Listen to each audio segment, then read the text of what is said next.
मुंबईतील कळंबोली हद्दीत असलेल्या मॅकडॉनल्ड समोर भीषण अपघाताची घटना घडली आहे। हा अपघात इतका दुर्दैवी होता की या टेम्पो चालकाचा जागीच मृत्यू झाला।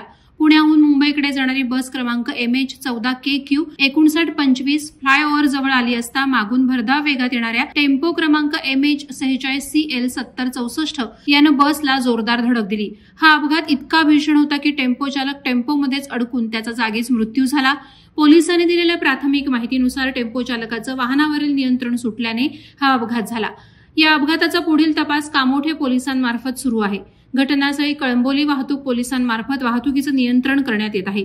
दरम्यान कळंबोली मॅकडॉनल्ड जवळील बस स्थानकावरून लांब पल्ल्याची एसटी सेवा सुरू आहे। याच ठिकाणी लालपरी, शिवशाही, शिवनेरी, अश्वमेध या गाड्या धावतात। मात्र खासगी ट्रॅव्हल्स चालकांनी एसटी बस स्थानकालाच लागून आपला व्यवसाय थाटलाय। यामुळे अवैध वाहतुकीमुळे अनेक अपघातांचे प्रकार घडलेत। नियमानुसार एसटीच्या थांब्यापासून 200 मीटर अंतरापर्यंत खासगी वाहतुकीची परवानगी नाही, असं असतानाही खासगी ट्रॅव्हल्सकडून येथे दमदाटी आणि गर्दी करण्यात येते। या संदर्भात अनेक तक्रारी वाहतूक पोलीस तसंच आरटीओकडे दिल्या गेल्यात। यावर ठोस उपाययोजना होत नसल्याने प्रवाशांकडून नाराजी व्यक्त होते। वादळवारा लाईव्हसाठी न्यूज ब्युरो, पनवेल। नवी मुंबई व रायगड जिल्ह्यातील ताज्या बातम्या आणि घडामोडींसाठी सबस्क्राईब करा वादळवारा लाईव्ह चॅनल आणि दाबा बेल आयकॉन।